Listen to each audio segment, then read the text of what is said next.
1,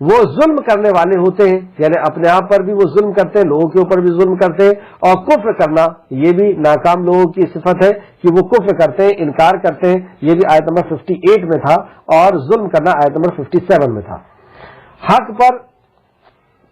حق پرستوں کو باطل پرست قرار دینا، حق پرستوں کو باطل پرست، باطل یعنی جھوٹا یا غلط ثابت کرنا، یہ بھی ناکام لوگوں کے رویے ہیں، آیت نمبر 58 میں آیا۔ پانچواں، علم نہ رکھنا، آیت نمبر 59 میں علم نہ رکھنا، یہ ناکام لوگوں کے رویے ہیں، یہ ناکام لوگوں کے ساتھ اس کو منسلک کیا گیا، جوڑا گیا ہے قرآن مقدس کے اندر۔ اور کچھ کرنے، یعنی ہمیں کیا عزم کرنا ہے، آج کی کلاس میں ہم نے جو سیکھا اس میں ہمیں عزم جو کرنا ہے وہ نمبر 1 صبر کرنا، کہ کیسی بھی کنڈیشن آئے، کچھ بھی آئے، صبر کیا، جس کے اندر شکایت نہ ہو، صبر وہ جس سے توحید کا دامن نہ چھوٹے، جس سے اللہ رب العزت کے شکر کا دامن نہ چھوٹے، اللہ رب العزت کی۔